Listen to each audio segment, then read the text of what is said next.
Bismillahirrahmanirrahim. Assalamualaikum warahmatullahi wabarakatuh. Teman-teman sekalian, kita hari ini akan lanjutkan sharing dan konten tentang libatin Allah. Konten libatin Allah ini sebetulnya konten tentang ilmu akidah dan ma'rifatullah, ilmu tentang yakin kepada Allah dan bagaimana cara bersandar dan bergantung kepada Allah Subhanahu wa taala dengan lebih mengenal kebesaran Allah, baik sifat-sifat Allah, nama-nama Allah, kekuasaan Allah, dan seterusnya. Sehingga dengan kita belajar ma'rifatullah ini, kita jadi tahu bagaimana harusnya kita berinteraksi dengan Allah. Kaifa nata'amal ma'allah fi hayatina. Gimana cara kita melibatkan Allah dalam kehidupan kita sehari-hari. Kenapa penting sekali melibatkan Allah dalam kehidupan kita sehari-hari? Karena sesungguhnya manusia itu tidak bisa hidup hanya dengan mengandalkan dirinya.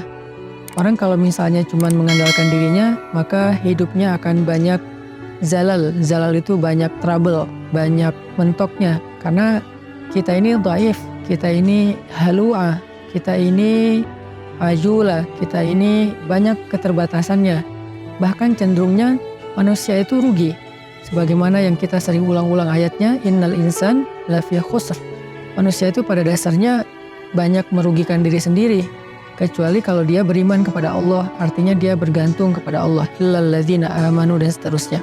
Makanya belajar melibatkan Allah itu sesuatu yang sangat darurat ya, sesuatu yang sangat penting dalam kehidupan kita. Kalau kita pengen ada keajaiban dalam hidup kita, atau pengen dikasih jalan keluar ketika kita mentok, atau kita pengen meraih hal-hal yang kita anggap mustahil. Kenapa? Karena kata mustahil itu hanya berlaku untuk kita, tidak berlaku untuk Allah. Karena Allah ala kulli syai'in qadir. Banyak hal yang bagi kita itu jauh, tapi bagi Allah dekat. Bagi kita itu besar, tapi bagi Allah itu kecil. Bagi kita itu mahal, bagi Allah itu murah. Bagi kita itu tinggi, gak terjangkau, bagi Allah itu rendah dan sangat mudah gitu. Bagi kita sulit, bagi Allah itu mudah. Jadi kalau kita hidup hanya dengan mengandalkan diri kita, banyak hal yang akan kita hadapi dengan hanya berkeluh kesah. Tapi kalau kita hidup dengan melibatkan Allah, justru kita akan menjadi orang yang optimis. Lalu ketika kita dapat masalah kita sabar, kalau kita dapat nikmat kita syukur. Dan itulah hakikat dari kebaikan hidup seseorang, antara sabar, syukur, karena kedua-duanya adalah khair. Kedua-duanya adalah kebaikan bagi dia. Pada episode kali ini saya akan mencoba untuk berbagi dengan teman-teman sebuah hikmah. Hikmah itu kalau dalam bahasa Arab kata para ulama artinya al-isabah fil qawli wal amal. Baik atau tepat dalam ucapan dan tepat dalam perbuatan. Jadi orang yang hakim, orang yang ahli hikmah itu ucapannya itu tepat. Jadi pas gitu, ucapannya itu mengena, ucapannya itu sesuai dengan kadarnya, tidak berlebihan, tidak juga kurang. Itulah orang yang hikmah atau hakim. Nah, di antara orang-orang yang hikmah itu nanti kita juga mengenal namanya Luqmanul Hakim. Di dalam Al-Quran ada suratnya, yaitu surat Luqman. Nah, ada banyak sekali hikmah yang disampaikan para ulama tentang bagaimana cara kita melibatkan Allah, dan hikmah ini pasti diambil dari Al-Quran dan hadis yang kemudian dibahasakan ulang dengan bahasa para ulama. Salah satu kitab yang saya suka banget, yang isinya adalah kumpulan hikmah-hikmah, kumpulan kata-kata yang bijak dan penuh dengan kebaikan, itu adalah kitab Al-Hikam yang ditulis oleh seorang ulama besar dari Mesir yang bernama Ibnu Athaillah As-Sakandari. Nah, beliau menulis kitab hikam yang sangat terkenal. Salah satu di antara hikmah yang luar biasa tentang bagaimana cara kita melibatkan Allah itu, beliau mengatakan min alamatil i'timad 'alal amal nuqsanur raja 'inda wujudiz zalal. Salah satu di antara tanda-tanda orang terlalu bergantung kepada ikhtiar, bergantung kepada amalnya, bergantung kepada perbuatannya, bergantung kepada usaha dirinya adalah nuqsanur raja, berkurangnya harapan kepada Allah inda wujudiz zalal, ketika ada masalah dalam hidupnya. Maksudnya apa? Seringkali kita gini, kita tuh jadi kayak berani berharap yang baik-baik kepada Allah kalau apa yang kita harapkan itu masih logis. Jadi kita kayak tahu gitu gimana cara mengikhtiarkan hal itu. Kita tahu bagaimana cara mendapatkan hal itu, sehingga kita masih berharap pada Allah, ya Allah mudahkanlah saya. Misalnya kayak kita pede bisa dapat kerjaan, atau misalnya kita udah ngerasa bahwa insya Allah saya layak mendapatkan pekerjaan itu, sehingga kita mendaftar di sebuah perusahaan. Kita masih berharap pada Allah supaya Allah mudahkan urusan kita. Tapi ketika ternyata kita ditolak sana sini, kita ketuk setiap pintu-pintu di bumi, ternyata nolak kita sehingga kita nggak punya kerjaan, kita tiba-tiba jadi putus asa, jadi nggak berharap lagi, jadi nggak optimis, karena ngerasa kayaknya pintu-pintu bumi udah tertutup. Karena ngerasa kayaknya ikhtiar kita itu udah mentok, kayaknya udah nggak ada lagi perusahaan yang bisa kita hubungi gitu. Sehingga ketika pintu-pintu di bumi udah tertutup, kita jadi berkurang juga harapan kita kepada Allah. Padahal orang yang baik dalam melibatkan Allah dalam hidup itu justru di saat pintu-pintu di bumi tertutup, dia masih berharap kepada Allah. Di saat itulah Allah terlibat. Jadi jangan sampai ketika pintu bumi tertutup, manusia meninggalkan kita, jalan-jalan ikhtiar itu kayaknya udah mentok, kita jadi berprasangka buruk dan tidak lagi berani berharap yang baik-baik kepada Allah. Justru ketika keadaan kita lagi sulit, keadaan kita lagi mentok, pintu-pintu di bumi tertutup, manusia meninggalkan kita, justru saat itulah saat kita bisa melibatkan Allah seutuhnya, karena tidak tercampur dengan keyakinan kita kepada makhluk. Dan saat itulah saat yang paling ajaib, saat kita mentok. Maka harusnya ketika kita mentok, ketika kita merasa kayak nggak ada harapan di antara manusia atau di bumi, kita justru semakin besar harapannya kepada Allah Subhanahu wa Ta'ala. Dan itulah cara paling ajaib melibatkan Allah dalam urusan kita. Kayak masalah jodoh misalnya. Ada orang yang dia udah siap menikah, udah punya pekerjaan tetap, punya penghasilan yang baik, kemudian secara penampilan dia juga good looking, orangnya juga baik gitu. Terus dia suka sama seorang cewek. Datanglah dia untuk melamar cewek tersebut. Dan sepertinya cewek itu juga kayaknya perhatian sama dia. Sehingga dia gak tahu GR apa enggak, dia kayak berharap kayaknya nih udah waktunya nih saya serius dan melamar dia. Sebelum dia berangkat ke rumah calon istrinya, dia berdoa kepada Allah, ya Allah mudahkan urusan saya, ya Allah semoga saya bisa menjadi suami yang baik bagi dia, semoga lamaran saya diterima, bla bla bla. Dia berdoa kepada Allah, dia berharap pada Allah karena dia percaya bahwa ada jalan untuk mendapatkan yang dia inginkan. Lalu ketika yang terjadi justru sebaliknya, dia ditolak walaupun dengan cara baik-baik atau bahkan mungkin dengan cara yang agak sedikit kasar. Perempuan itu menolak dia, atau calon mertuanya yang menolak, ayah dari perempuan itu yang menolak, atau mungkin ada banyak masalah lain yang terjadi sehingga nggak bisalah dia melamar perempuan itu. Apakah dia masih berharap kepada Allah? Kalau dia sudah tidak lagi berharap pada Allah, berarti selama ini dia sebetulnya lebih bergantung kepada ikhtiarnya, kepada usahanya daripada kepada Allah. Makanya tidak terjadi keajaiban. Bukan begitu cara melibatkan Allah. Justru ketika lamarannya ditolak, saat itulah dia bisa mengandalkan Allah seutuhnya. Karena tidak bisa lagi mengandalkan good looking, gak bisa lagi mengandalkan mapan, gak bisa lagi mengandalkan ikhtiar-ikhtiar manusiawi. Saat itulah dia seutuhnya bisa mengandalkan Allah, dan itulah cara melibatkan Allah untuk mendapatkan keajaiban dalam hidup. Sehingga jangan berputus asa dan jangan nyerah. Kalau nggak bisa mengetuk pintu hati manusia, maka ketuklah pintu rahmat Allah Subhanahu wa Ta'ala, dan Allah lah yang membolak-balikan hati. Kalaupun nggak perempuan itu, Allah akan gantikan dengan perempuan lain yang lebih baik daripada dia untuk kita. Artinya nggak boleh berhenti berharap kepada Allah. Justru berharap kepada Allah di saat kita sedang sulit, itulah cara paling ajaib mendatangkan keajaiban Allah Subhanahu wa Ta'ala. Ada nasihat dari kisah Nabi Yusuf alaihissalam di dalam surat Yusuf, ketika Nabi Yakub meminta kepada anak-anaknya mencari Nabi Yusuf dan mencari adik mereka yaitu Bunyamin. Nabi Yakub bersabda, "Ya bani yadhhabu fatahassasu min Yusuf wa akhihi فتحسسوا من يوسف وأخيه ولا تيأسوا من روح الله إنه لا ييأس من روح الله إلا القوم كافرون. Wahai anak-anakku, kata Nabi Yakub, pergilah dan carilah kabar tentang Yusuf dan saudaranya itu Bunyamin.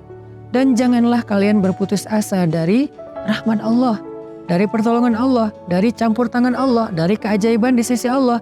Sesungguhnya tidak ada yang berputus asa dari rahmat Allah kecuali orang-orang yang mengingkari kebesaran Allah, orang-orang yang tidak beriman. Jadi ciri di antara orang yang beriman itu tidak berputus asa. Dan kalimat putus asa ini tidak akan muncul kalau tidak ada zalal, tidak ada masalah, kalau nggak mentok. Nggak mungkin dong kita berputus asa sementara jalan masih terbuka lebar, segalanya masih normal, semuanya masih sesuai prediksi kita. Itu nggak ada alasan kita berputus asa. Justru alasan berputus asa itu ketika kita punya masalah, mentok, trouble, error, bla bla bla. Justru saat itulah kita rentan dengan putus asa. Nah, orang yang beriman di saat itu justru mereka bertambah yakin kepada Allah. Tidak menjadi orang yang yai'as, menjadi orang yang berputus asa atau yusi'udzon billah, mereka berburuk sangka kepada Allah. Wa tadhunnuna billahi dzunun. Kalian berprasangka kepada Allah dengan prasangka yang tidak pantas. Kenapa? Karena orang beriman tidak pernah berhenti berharap kepada Allah yang baik-baik. Bahkan ketika ada masalah paling berat dalam hidupnya, saat itulah dia semakin berharap kepada Allah dan semakin bergantung kepada Allah. Dan saat itulah keajaiban Allah terjadi. Coba renungkan firman Allah di dalam surat An-Naml ayat 62. Bismillahirrahmanirrahim. Amman yujibul muttarra idza da'ah. Amman yujibul muttarra idza da'ahu wa yakshifus su' wa yaj'alukum khulafa'al ardh. أإله مع الله أإله مع الله قليلا ما تذكرون. Siapakah yang akan memperkenankan doa orang-orang yang sedang kesulitan jika dia berdoa kepada Allah dan kemudian menghilangkan keburukan dari mereka dan menjadikan kalian sebagai pemimpin-pemimpin di muka bumi? Apakah ada ilah yang patut disembah bersama dengan Allah? Qalilan ma tazakkarun. Sedikit sekali apa yang kalian mengerti. Siapakah yang akan menjawab doa orang yang ketika muttar? Apa itu muttar? Muttar itu artinya orang yang sedang dalam kesulitan yang luar biasa. Muttar itu artinya orang yang sedang dalam kesusahan yang sangat besar. Muttar itu artinya orang yang udah mentok, itulah muttar. Maka amma yujibul muttar, siapa yang akan bisa menjawab panggilan orang yang sedang muttar, yang memanggil ya Allah, ya Allah, ya Nasir, ya Azim, ya Aziz, ya Rabbal Alamin, ya Rabbi. Siapa yang akan menjawab panggilan ketika ada yang memanggil dalam keadaan kesulitan ya Allah selain Allah Subhanahu wa Ta'ala? Hanya Allah yang bisa menjawab. Ketika manusia tidak bisa menjawab, orang tua nggak bisa menjawab, teman-teman nggak bisa menjawab, mereka nggak ngangkat telepon, nggak ngebalas WA, nggak ada yang mau membantu kita, nggak ada yang yujib. La ahad yujibuna, tidak ada satupun yang menjawab kita. Faman yujibul muttar, siapa yang menjawab kita ketika dalam keadaan muttar seperti itu? Allah. Maka di dalam ayat ini Allah ngasih kita nasihat, wahai hambaku, la tahzan kalau manusia tidak menjawabmu. La tahzan kalau manusia tidak memenuhi panggilanmu. La tahzan kalau manusia meninggalkanmu, mengabaikanmu. La tahzan kalau mereka berpaling dari kamu. Kenapa? Aku tidak akan pernah meninggalkanmu. Aku tidak akan pernah menyia-nyiakanmu. Wadduha wal laili idza saja ma wadda'aka rabbuka wa ma qala. Ma wadda'aka rabbuka wa ma qala. Tuhanmu tidak pernah meninggalkanmu dan tidak benci kepadamu, wahai hambaku, walaupun kamu pendosa sekalipun. Ada 3 kondisi di mana seseorang itu doanya tidak ada hijab dengan Allah. Salah satu di antara 3 kondisi itu adalah ketika orang ini terzolimi. Orang yang terzolimi, walaupun dia pendosa, walaupun dia ahli maksiat, walaupun dia orang yang selama ini jauh dari Allah, tapi ketika dia dalam keadaan terzolimi, dalam keadaan susah, dalam keadaan dianiaya, dia berdoa, doanya nggak ada hijab dengan Allah loh. Walaupun dia selama ini nggak pernah sholat, walaupun selama ini dia nggak puasa, walaupun selama ini dia nggak berhijab, walaupun selama ini dia nggak pernah buka Al-Quran, walaupun selama ini dia nggak pernah mengingat Allah, tapi dalam kondisi ketika dia muttar, terzalimi, susah, maka tidak ada hijab antara dia dengan Allah ketika dia berdoa. Kenapa? Itulah istimewanya keadaan ketika orang terzalimi atau muttar. Allah nggak ngelihat dia puasa atau enggak. Allah nggak ngelihat dia sholat apa enggak. Yang Allah lihat dia memanggil Allah atau enggak. Makanya hati-hati kata Nabi dengan doa orang yang terzalimi. Walaupun orang yang terzalimi ini ahli maksiat, kalau dia terzalimi lalu dia berdoa kepada Allah, doanya nggak ada hijab. Sehingga Allah berfirman, amma yujibul muttar. Siapa yang menjawab orang-orang yang sedang susah ketika dia memanggil Allah, idza da'ah wa yakshifus su', lalu Allah menghilangkan kesusahan darinya. Bahkan Allah menjadikannya sebagai pemimpin, artinya Allah berikan kepada dia kemuliaan, kekuasaan, dan segala kebaikan-kebaikan dalam hidup. Siapa? Allah. Masih ingat gak dengan kisah seorang laki-laki soleh yang melakukan perjalanan, lalu di tengah jalan dia dirampok. Karena di zaman dulu itu kan banyak perampok atau begal di tengah jalan. Ketika dia dirampok, dia bilang kepada perampok itu, wahai rajul, wahai laki-laki, ambillah apa yang kalian inginkan, biarkan aku kembali kepada keluargaku, kepada anak dan istriku, mereka menungguku. Kata perampok ini, adapun harta-harta ini sudah pasti bisa kami ambil, tapi berikutnya yang kami inginkan adalah membunuhmu. Kamu tidak akan bisa melanjutkan perjalanan. Maka laki-laki ini pas tahu bahwa dia gak punya harapan untuk meloloskan diri, dia udah dipegang sama mereka, tinggal dipenggal, dia bilang, kalau begitu beri saya waktu sebentar saja untuk sholat 2 rakaat. Setelah itu lakukan apa yang kalian inginkan. Karena bagi para pembunuh 2 rakaat sholat itu nggak lama dan bukan sesuatu juga yang berat, ya kata mereka, ya udah sholat aja 2 rakaat. Tapi aksir, sholatnya pendek-pendek aja, nggak usah panjang-panjang. Akhirnya dia pun sholat 2 rakaat. Ketika dia sholat 2 rakaat, dia bingung, habis baca Al-Fatihah dia baca ayat apa lagi. Yang terlintas di dalam pikirannya cuma ayat ini. Kebenaran dia hafiz Al-Quran, walaupun dia hafal 30 juz, dia nggak tahu mau baca surat apa setelah Al-Fatihah. Kecuali surat inilah yang terlintas di dalam benaknya, sehingga dia baca setelah Al-Fatihah dengan suara lirih berbisik, amma yujibul muttar idza da'ah wa yakshifus su', dan seterusnya. Kemudian setelah dia membaca ayat ini, dia ruku, dia sujud. Ketika dia rakaat kedua juga dia membaca ayat yang sama, karena dia nggak ingat ayat yang lain. Ketika dia sujud terakhir, dia mendengar suara ada orang mengendarai kuda datang ke arah mereka. Tiba-tiba suara teriakan orang yang sedang dipukul.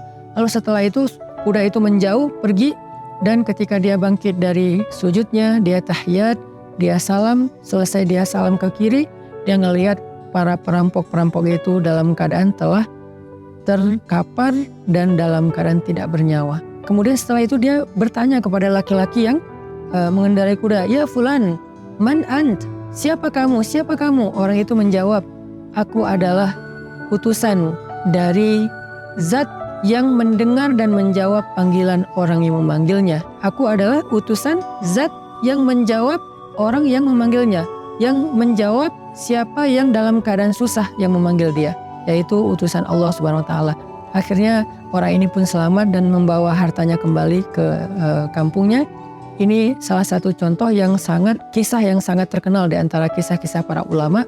Bagaimana ketika kita mentok, ketika kita nggak punya jalan ikhtiar, ternyata justru saat itulah saat terbaik kita berharap pada Allah, saat terbaik kita berbaik sangka kepada Allah, saat terbaik kita melibatkan Allah dengan husnuzon dan roja, dan saat itulah saat terbaik untuk mendapatkan keajaiban dalam hidup kita.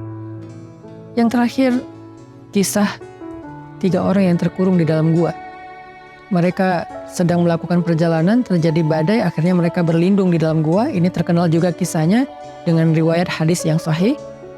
Ketika mereka terkurung di dalam gua, tiba-tiba batu gua itu menutup gua karena terjadi kayak longsor, batunya menutup mulut gua.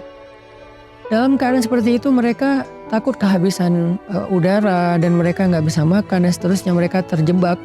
Tiba-tiba masing-masing berdoa dengan tawasul kepada amal-amalnya di masa lalu. Ada yang bertawasul dengan birrul walidain, ada yang bertawasul dengan sifat amanah dan adil, ada yang bertawasul dengan sifat takwa meninggalkan dosa. Sehingga singkat cerita, setelah mereka meminta kepada Allah dan bertawasul dengan amal-amal mereka, mulut gua itu terbuka, batunya bergeser dan mereka pun selamat. Kenapa ini bisa terjadi keajaiban kayak gini? Mereka udah mendorong batu itu tapi tidak sanggup. Artinya ikhtiarnya udah mentok. Apakah mereka berputus asa? Enggak. Saat itulah mereka melibatkan Allah secara utuh dan melihat keajaiban Allah Subhanahu wa taala. Maka kembali kepada hikmah dari Imam Ibnu Athaillah As-Sakandari, min alamatil i'timad 'alal amal nuqsanur raja' inda wujudiz zalal. Di antara ciri-ciri orang yang masih bergantung kepada perbuatannya, ikhtiar dan usahanya adalah berkurangnya harapannya kepada Allah ketika terjadi masalah dalam hidupnya. Maka jangan pernah berkurang harapan kita kepada Allah. Justru ketika kita punya masalah dalam hidup dan kita ngerasa tidak ada jalan di antara jalan-jalan di bumi, kita menjadi lebih berharap kepada Allah dan yakin dengan jalan-jalan yang lebih baik yang ada di langit insya Allah. Barakallahu fikum. Wassalamualaikum warahmatullahi wabarakatuh.